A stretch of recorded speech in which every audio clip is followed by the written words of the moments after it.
Yo, what's up you guys? So today I'm doing a quick PvP commentary video on one of my recent games against a trap stacking balance that I've seen a lot in queue. So I'm just gonna let the game play and I'm gonna discuss some of my moves and why I did them. So for example, I know that this guy, I've played him in the past before. He does a lot of very interesting strats with balance, usually including some type of stacking of blade or traps. So I'm very on edge already just from the start of the match. So you will see me kind of take a second and really think about some of my moves. And normally you wouldn't think to keep trap counters against a balance, but seeing as I already know a lot of this guy's strats, I did keep them for a little while.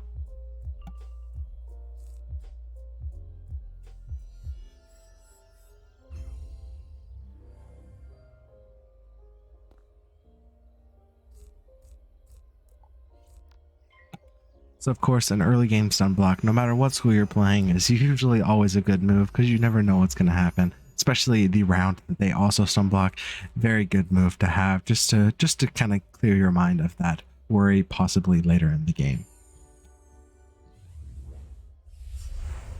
So obviously starting bubble as a balance normally is a very bad move because they usually just have the 4 damage bubbles, especially against a life. When a life has hidden bubbles, sanks, and damage bubbles, it's almost never a good idea. So normally for those balance mains of you out there, normally try not to start bubble unless you know you have dooms or 4-pit bubbles. And same with lives, it's never good to start the bubble war if you want to win it.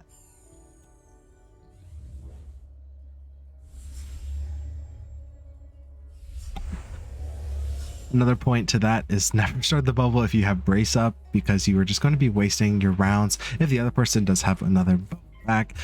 In this move, normally double weaknessing or triple weaknessing someone is not a good idea, but I noticed that he is not switching his school pips, so I'm not really worried about a Rochambeau at this time.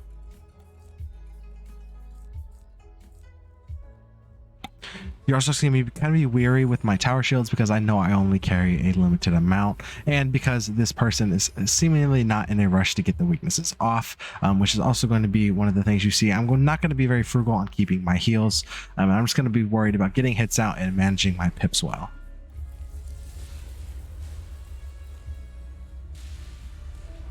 So right here, normally overtime into a brace is a bad move, but as I just mentioned before, he has 1 bubble and I did not want to have too many pips at the time, just so I didn't have to worry about getting burned for too much.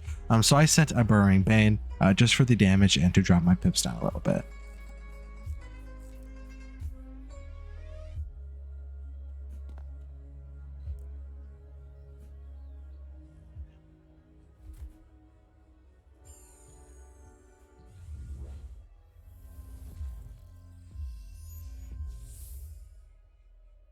So this is when he starts to trap. So I realize what I'm playing against. So you're going to see me start digging a lot harder in my main deck for my trap counters, which I do carry Scales, I carry Oni's Naturalism, and I have Centaur as well.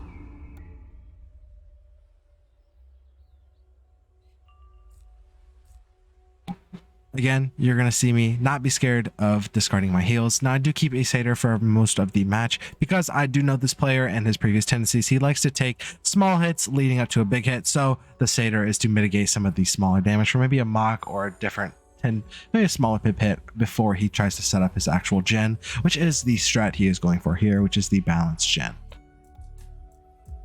So as you can see, I checked over the traps to make sure that they were 2 different sets of traps, so I knew whether or not to remove them or not. You always want to do this whenever someone places a trap on you, so you know if the traps you're moving is 1 buff or if they already have it on them, so you know that you're not just wasting your counters on traps that they already have on.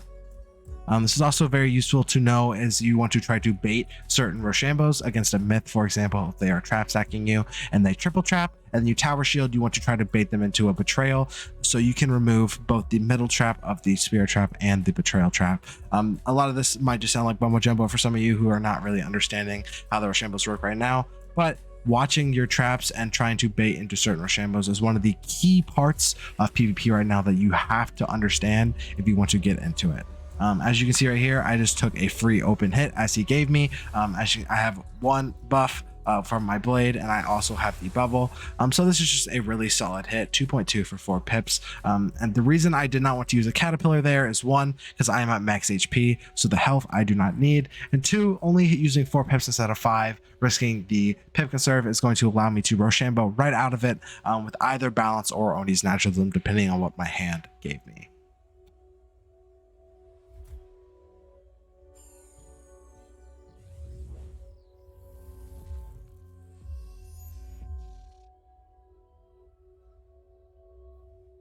So again, first thing you're going to see me do is check if those traps are different, so I know if I have to remove them or not. If they are the similar traps, you do not have to worry about them. In the case that if he hits me right now, he's only going to be using one of them. Now, this case goes for anything except for the gambits, so the fire gen and the I think is the Myth Scion, because those will take 4 traps before. So even if it's just a cover trap, you still sometimes have to worry about it depending on your situation, if that can kill you or not, by satisfying their gambit.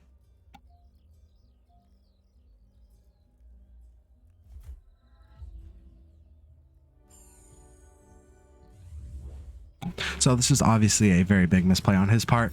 He's losing bubble and he's taking shads through debuffs purely just for the damage. This is going to end up biting him in the butt because there's a waste of pips. He's not really contributing towards the gambit he is trying to win the game with the spell. And he gets the blade back, which is already mitigated by the second weakness I put on round 4, I believe. So neither of them are really helping him. It is a very, very low amount of damage for very high cost of 6 pips and a shad. So very obvious misplay by him. So I know I have a free round here, so I take my Empower for multiple reasons. 1, because I'm kind of baiting him into a mana burn here.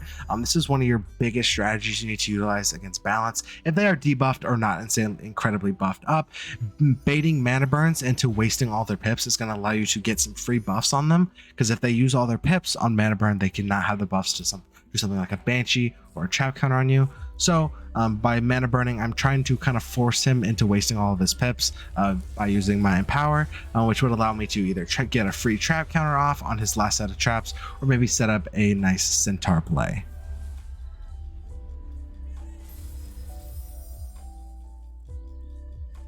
So again, you can see me use the Burrowing Bane for some nice AOT damage and to break the shield that he just put on, which was satisfying his gym gambit.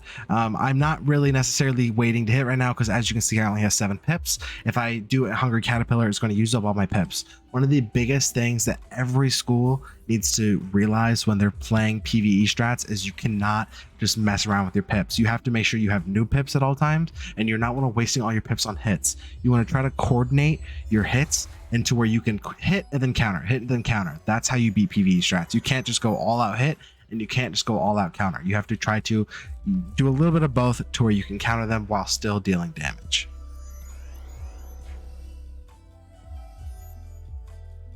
So this is one of the situations I meant earlier. I'm trying to bait him into a Hydra because I know it's not going to do any damage, and it is going to take my tower shield off, which is fine, because if he were to Hydra, he gets that shield back. But I currently have an overtime on him, so if he were to use the shield, I'm not worried about it because it would be broken by an overtime.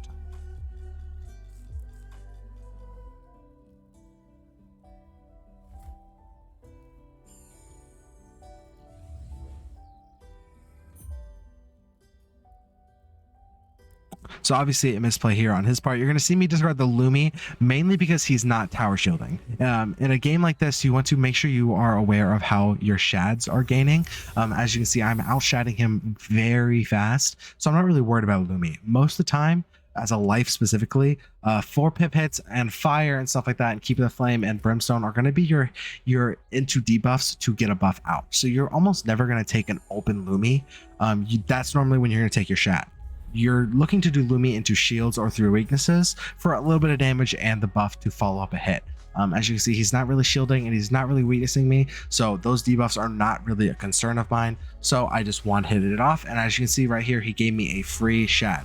Now obviously he could Jin me here, but the gen is not going to catch him back up into the game. This is just one of those opportunity cost things where I had to give up. Obviously his gen would do more damage than my double buff shad, just because the base damage of balance and the actual gambit spell, it would do more than 2.7. But I'm so far ahead because of all the counters I'm using against him. I'm not really worried about that, because as you can see, I'm up by 7,000 HP here. If you were to gen, he'd have no pips, no shields, and no traps. It would probably do about 4k 5k to me, but again, not really a concern of mine. Now at this point, I'm just looking at closing out the match, looking for my final kill shot to actually end it off.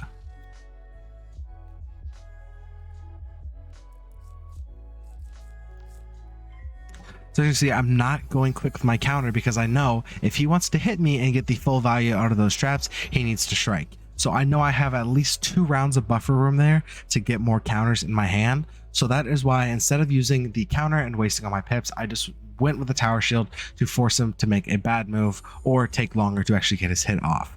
The more time I make him waste, the closer he is to dying.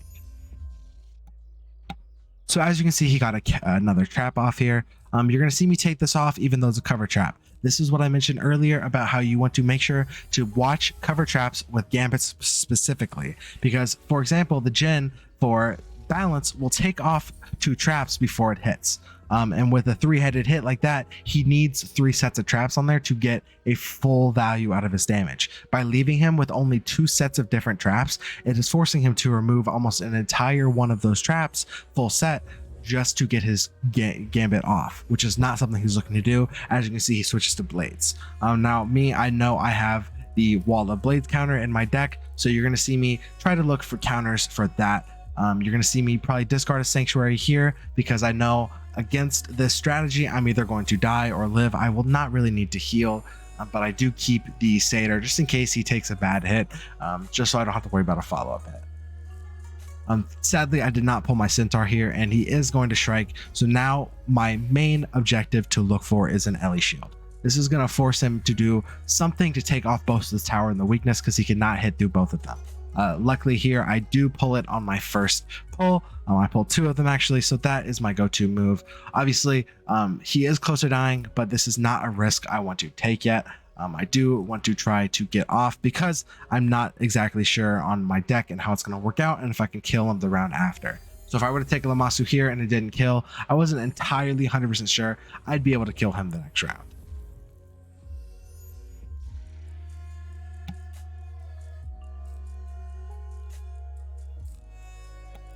But now that I have the caterpillar, I know that that is my kill shot.